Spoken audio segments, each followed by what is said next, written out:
चला मित्रांनो, पुढचा मुद्दा येतो सूर्यकुल. आता या सूर्यकुलाबद्दलची आपल्याला माहिती घ्यायची. यामध्ये नेहमी लक्षात ठेवायचं की सूर्यकुल म्हणजे नेमके काय. हा बघा, हा आपला सूर्य आहे आणि आपण बघितलेले सूर्यामध्ये प्रचंड गुरुत्वबल आहे. प्रचंड गुरुत्वबल म्हणजे काय? पृथ्वीच्या गुरुत्वबलाच्या 28 पटीने जास्त गुरुत्वबल आहे. याचा परिणाम काय होतो की सूर्याच्या प्रचंड गुरुत्वबलामुळे सूर्याभोवती लाखो खगोल फिरत असतात की या ठिकाणी ते त्यांना स्वतःभोवती फिरण्यासाठी बाध्य करण्याचं काम करत असतात. तर अशा पद्धतीनं सूर्याभोवती फिरणाऱ्या लाखो खगोलांचा मिळून तयार झालेला समुच्चय त्याला म्हणायचं सूर्यकुल. ठीक आहे. अशा पद्धतीनं लाखो खगोल या ठिकाणी सूर्याभोवती फिरत असतात. लाखो म्हणजे या ठिकाणी हा आकडा जर बघितला आपण तर सरासरी 1.5 लाख ते 2 लाख खगोल या ठिकाणी सूर्याभोवती फिरतात. तर हे 1.5 लाख ते 2 लाख खगोल आणि सूर्य यांचं मिळून बनलेलं जो समुच्चय त्या समुच्चयाला म्हणायचं सूर्यकुल, सोलार सिस्टीम. सूर्य आणि कुल म्हणजे कुटुंब, सूर्याचं कुटुंब असलेलं हे समुच्चयात्मक संकल्पना, तर त्याला म्हणायचं सूर्यकुल. मग आता सूर्याभोवती फिरणारे जे लाखो खगोल आहेत, या लाखो खगोलांमध्ये काही खगोलांना आपण नाव दिलेले ग्रह. मग जे सूर्याभोवती नियोजित व लंबवर्तुळाकार कक्षेत फिरतात त्यांना म्हणायचे ग्रह.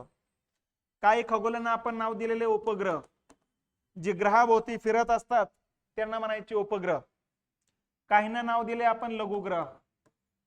आता लघुग्रह म्हणजे सूर्याभोवती फिरणारे परंतु नियोजित मार्गाने न फिरणारे. जसं ग्रह जे नियोजित व लंबवर्तुळाकार कक्षेत फिरत असतात तसे लघुग्रह जे आहेत या ठिकाणी सूर्याभोवती फिरतात परंतु नियोजित त्यांचा मार्ग नसतो.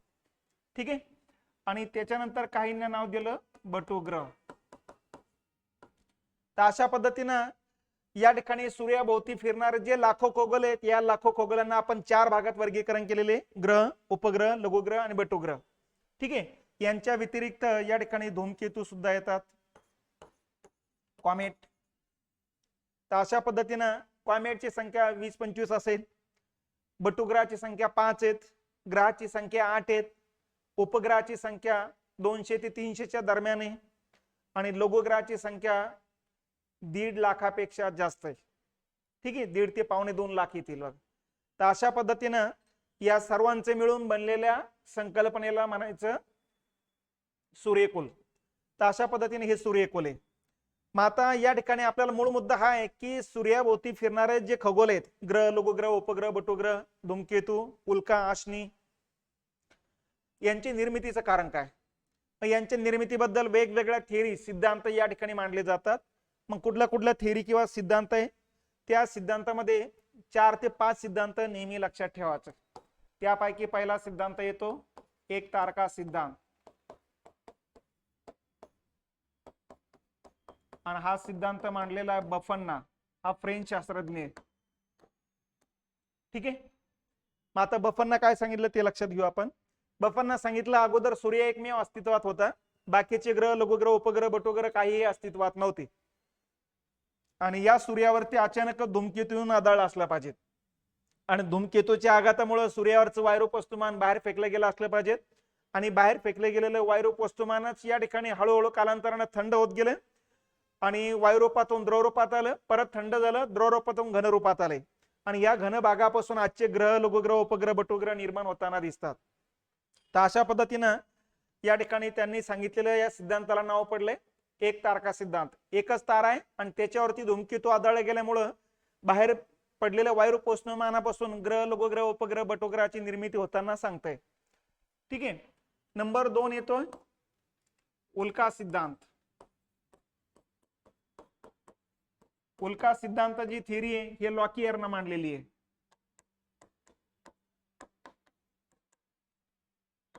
ठीक आहे. तर ही थिअरी जवळपास समान या ठिकाणी मांडले जाते. पुढची थिअरी येत असते विश्व मेघ सिद्धांत.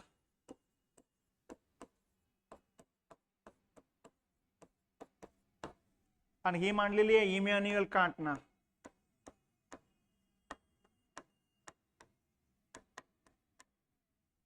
ठीक आहे. इमॅन्युअल कांटची थिअरी म्हटलं जात असतं.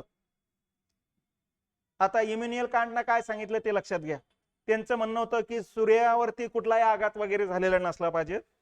सूर्याचं तापमान वाढत गेलं, आकार वाढत गेला आणि काय काय ठिकाणी इतकं टेम्परेचर वाढलं की त्या टेम्परेचरमुळे त्या भागातलं जे वायुरूप वस्तुमान आहे ते वायुरूप वस्तुमान या ठिकाणी अतिशय विरळ झालं, हलके झाले आणि हलके झालेले वायुरूप वस्तुमान सूर्यावरून बाहेर पडले गेले आणि बाहेर पडल्या गेल्यानंतर मग ते सूर्यापासून जसे दूर गेले तसं त्यांची हीट कमी झाली आणि हीट कमी झाल्यामुळे साहजिकच त्या वायुरूप वस्तुमान हळूहळू द्रवरूपात आणि परत थंड झाल्यानंतर घनरूपात आले आणि या घन भागापासून आजचे ग्रह, लघुग्रह, उपग्रह, बटुग्रह निर्माण झालेले आहेत.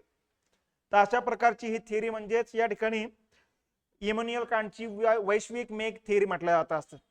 म्हणजे त्यांनी काय केलेलं आहे की या ठिकाणी सांगितलेलं ज्या पद्धतीनं पृथ्वीवर एखाद्या भागात टेम्परेचर जास्त झालं की त्या भागातल्या पाण्याचं बाष्पीभवन जास्त होतं आणि बाष्पीभवन जास्त झालं की हे बाष्प वरती जातं आणि बाष्प जसं जमिनीपासून वरती जातं तसं तापमान कमी होतं आणि तापमान कमी झाल्यामुळं त्या बाष्पाचं रूपांतर ढगात होतं आणि त्या ढगापासून नंतर मग पाऊस पडत असतो. त्याच पद्धतीनं सूर्यावरती सुद्धा एखाद्या भागामध्ये उष्णतेचे केंद्रीकरण होत असलं पाहिजे आणि या केंद्रीकरणामुळे साहजिकच सूर्यावरचं वायुरूप वस्तुमान बाहेर पडत असलं पाहिजे आणि बाहेर पडत असलेल्या वायुरूप वस्तुमानाच या ठिकाणी थंड होत जात या ठिकाणी आजचे ग्रह, लघुग्रह, उपग्रह, बटुग्रह निर्माण झालेले असले पाहिजेत. म्हणून या थिअरीला त्यांनी नाव दिलं विश्वमेघ सिद्धांत किंवा विश्वमेघ थिअरी. ठीक आहे. चौथी थिअरी येते तेजोमेघ सिद्धांत.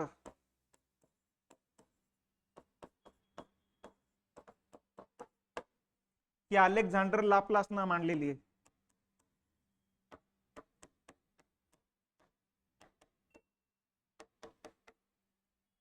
लाप्लासची थिअरी म्हटलं जातं असतं याला.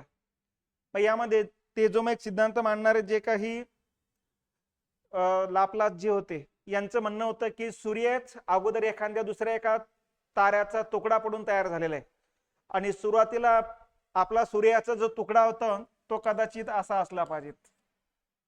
ठीक आहे. या पद्धतीने एस आकारासारखा आणि हा तुकडा मग स्वतःभोवती गरगर फिरत असला पाहिजे आणि स्वतःभोवती गरगर फिरत असताना याच्या या पुढच्या भागापासून या ठिकाणी काजळी ज्या पद्धतीने बाहेर फेकलं जाते तसा हा पुढचा भाग जो आहे तो बाहेर फेकला गेला असला पाहिजे आणि बाहेर फेकल्या गेलेल्या या काजळीपासूनच या ठिकाणी ग्रह, लघुग्रह, उपग्रह, बटुग्रह निर्माण झालेले असले पाहिजेत. याला तेजोमेघ थिअरी असं त्यांनी नाव दिलेले. त्याला लाप्लासची थिअरी म्हटलं जात असतं बघा यालाच. तर ही चौथा सिद्धांत या ठिकाणी लक्षात घेतला पाहिजे. पाचवी थिअरी येत असते जोड तारा सिद्धांत.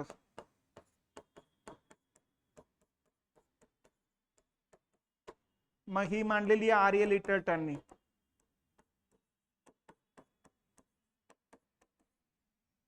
मग आर्य लिटलटननी मांडलेली जी काही थिअरी आहे या थिअरी बद्दल लक्षात ठेवा अगोदर. मग या ठिकाणी यांनी काय सांगितलेलं आहे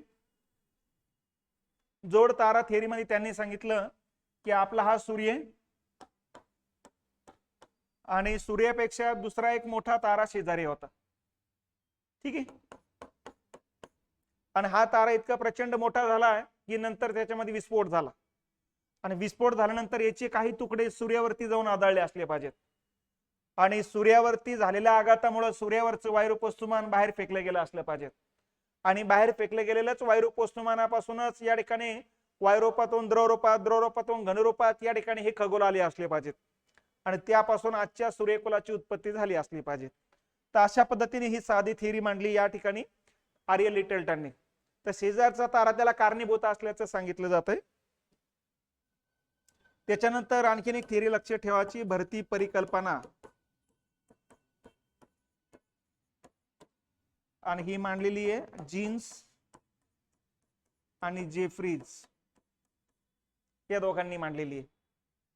मग आता जीन्स आणि जेफ्रीजनं काय सांगितलेले ते लक्षात घ्या. जीन्स आणि जेफ्रीजनं सांगितलं की या ठिकाणी सूर्य आणि सूर्याजवळचा एक मोठा तारा होता. ठीक आहे. पण या ताऱ्यामध्ये विस्फोट नाही झाला. या ताऱ्यामध्ये विस्फोट झालेला नाही. हा तारा वेगानं दूर निघून गेलेला आहे आणि दूर जाताना मग ज्यावेळेस इथून जात होता त्यावेळेस या दोन ताऱ्यातलं अंतर कमीत कमी झालं आणि त्यामुळे या ताऱ्याचं प्रचंड गुरुत्वबल असल्यामुळे सूर्यावरचं वायुरूप वस्तुमान जे या ताऱ्याकडे खेचलं गेले इथून जात असताना. त्यामुळे बरंच वायुरूप वस्तुमान या ताऱ्यावरती जाऊन पडलं आणि बरंच वैरूप वस्तुमान अवकाशामध्ये तसंच राहिलं. मग हा निघून गेलेला जो तारा आहे, हा तारा निघून गेल्यानंतर या ठिकाणी अवकाशामध्ये अशा पद्धतीनं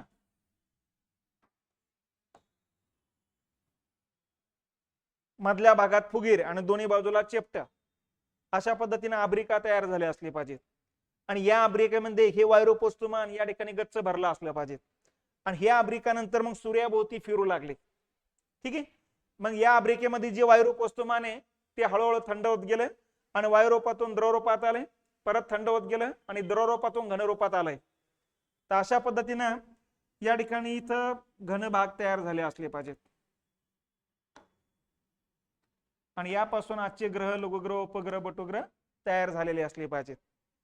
आता त्यांचं म्हणणं हेच आहे की मधल्या भागात या ठिकाणी अब्रिकेचा आकार फुगिरे म्हणजे मधल्या भागातला जो खगोल आहे हा सर्वात मोठा ग्रह तयार झाला असला पाहिजे. आणि जसं सूर्याकडे जावं तसं मग प्रत्येकाचा आकार लहान लहान होत गेला असला पाहिजे. इकडं पण प्रत्येकाचा आकार लहान लहान होत गेलेला असला पाहिजे.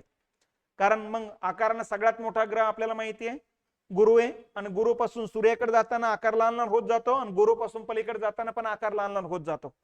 म्हणून यांनी सांगितलेलं आहे की डोळ्याच्या आकारासारखी दोन्ही बाजूला चेपलेली आणि मधल्या भागात फुगीर असलेली जी अब्रिका आहे या अब्रिकेमुळेच या ठिकाणी आपल्या सूर्यकुलाची उत्पत्ती झाली असली पाहिजे. तर या परिकल्पनेला नाव दिलं त्यांनी भरती परिकल्पना. ठीक आहे, टायडल हायपोथिसिस. तर अशा पद्धतीनं हे वेगवेगळे थिअरी जे आहेत या 4 ते 5 6 थिअरी लक्षात ठेवायच्या. याच्यापेक्षा 80-90 थिअरी आलेले आहेत. पण मागच्या सगळ्या प्रश्नपत्रिका बघितल्यानंतर लक्षात येतं या 5-6 थिअरी भोवतीच प्रश्न या ठिकाणी असतात. जोड्या लावा म्हणूनही प्रश्न असतात. पण या 4-5 जर थिअरी माहिती असेल तर बाकीच्या थिअरी 1-2 माहिती नसलं तर काही फरक पडणार नाही. कारण बाकीच्या सगळ्याच करायचे म्हटलं तर 80-90 करावं लागेल. म्हणून या सगळ्या थिअरीवरूनच लक्षात घ्यायला पाहिजे की सगळ्या थिअरी मधले समान मुद्दे आहेत. आणि हे समान मुद्दे म्हणजे सूर्यापासूनच ग्रह, लघुग्रह, उपग्रह, बटुग्रह निर्माण झाल्याच्या सगळ्याच थिअरी सांगतायत. एकही थिअरीवाल्याने हे सांगितलं नाही की सूर्याच्या व्यतिरिक्त बाकीच्या दुसऱ्या खगोलापासून आपले ग्रह, लघुग्रह, उपग्रह, बटुग्रह निर्माण झालेत म्हणून. सगळ्यांचं म्हणणं एकच आहे, फक्त सगळ्यांनी सूर्यावरचं वैरूप वस्तुमान बाहेर पडण्याच्या पाठीमागची जी कारण आहेत ही कारणं वेगवेगळ्या पद्धतीने सांगण्याचं काम केलेलं आहे. कोणी सांगितलं धूमकेतू जो आदळले गेल्यामुळे ते बाहेर पडला असलं पाहिजेत. कोणी सांगितलं प्रचंड उष्णतेमुळे ती बाहेर पडला असले पाहिजेत. कोणी सांगितलं या ठिकाणी तबकडी सारखी आपला अगोदर तारा असला पाहिजेत आणि या तबकडीच्या या प्रचंड हिलण्यामुळं जी काजळी जशी बाहेर पडते तशा पद्धतीनं या ठिकाणची या घटना घडत असल्या पाहिजेत. तर अशा पद्धतीने या सगळ्या थिअरी जे आहेत सूर्यकुल उत्पत्तीच्या थिअरी म्हणून ओळखल्या जात असतात. ठीक आहे. तर याला म्हणायचं सूर्यकुल. तर आता सूर्यकुलाची व्याख्या काय? सूर्याच्या गुरुत्वबलाच्या कक्षेत सूर्याभोवती फिरणाऱ्या खगोलांच्या समुच्चयाला सौरमाला किंवा सूर्यकुल किंवा सोलार सिस्टीम म्हणत असतात. मात्र या सोलार सिस्टीम मध्ये या ठिकाणी आपण जर बघितले तर अनेक खगोले, काहींना आपण नाव दिले ग्रह. त्या ग्रहाभोवती या ठिकाणी लघुग्रह फिरत असतात. त्याच्यानंतर बाजूला या ठिकाणी बटुग्रह फिरत असतात. ग्रहाभोवती उपग्रह फिरत असतात. आणि अशा पद्धतीनं ही उल्काचा हा पेरड या ठिकाणी दिसत असतो. या उल्का आहेत. मग ठीक आहे, यांचं मिळून तयार झालेला समुच्चय म्हणजे सूर्यकुले. ठीक आहे. आता यांच्याबद्दलच्या ज्या थिअरीज आहे या थिअरीज मध्ये सरळ सरळ 2 भाग पाडले जातात. एक तारका सिद्धांत ज्या थिअरीमध्ये एकच तारा दाखवलेला आहे आणि द्वितारका सिद्धांत ज्या थिअरीमध्ये 2 तारे दाखवलेले आहेत. मग एक तारका सिद्धांतामध्ये वायव्य राशी सिद्धांत, इमॅन्युअल कांटची थिअरी, याला आपण वैश्विक मेघ सिद्धांत म्हटलेले. वायव्य राशी म्हणजेच मेघ सिद्धांत म्हटलं जातात. त्याच्यानंतर निहारिका किंवा तेजोमय सिद्धांत अलेक्झांडर लाप्लासनं मांडलेली थिअरी मांडली जात असते बघा. ठीक आहे. त्याच्यानंतर उल्का थिअरी लॉकियरनं मांडलेली आहे आणि एक तारका सिद्धांत बफननं मांडलेला आहे. तर या पद्धतीनं या 4 थिअरीज या ठिकाणी लक्षात घेतल्या पाहिजेत. दुसऱ्या बाजूला आहे द्वितारका सिद्धांत, यामध्ये 2 तारे दाखवले जातात. मग यामध्ये ग्रहाणू सिद्धांत आहे, चेंबरलेन आणि मोल्टनने मांडलेली. भरती परिकल्पना जीन्स आणि जेफ्रीजने मांडलेली बघा. जोड तारा सिद्धांत आर्य लिटलटनने मांडलेली थिअरी. या सगळ्या थिअरी आपण बघितलेल्याच आहे. विखंडन सिद्धांत आहे, विखंडन होत असलेली रॉसगनची थिअरी. आणि विद्युत चुंबकीय सिद्धांत अल्फा वेनची थिअरी. तर अशा पद्धतीनं या 8-9 थिअरीज आहे. पण माझ्या हिशोबानं या ठिकाणी ही एक थिअरी लक्षात घेण्यासारखी, ही दुसरी आहे. ठीक आहे, या दोन्हीचा अर्थ एकच आहे. त्याच्यानंतर ग्रहाणुयोग थिअरी लक्षात ठेवा, भरती जोड तारा, एवढ्या थिअरी जरी लक्षात ठेवल्या तर मोर दॅन सफिशियंट आहे. तर अशा पद्धतीनं सूर्यकुलाच्या उत्पत्तीच्या या थिअरीज लक्षात घेतल्या पाहिजेत. आता पुढचा मुद्दा येतो आपला की सूर्यकुलामध्ये जे अनेक खगोल आहेत, या अनेक खगोलापैकी एक एक खगोल आपल्याला बघायला सुरुवात करायची. मग त्यामध्ये पहिला खगोल येतो ग्रह. या ग्रहाबद्दलची माहिती आता आपल्याला घ्यायची.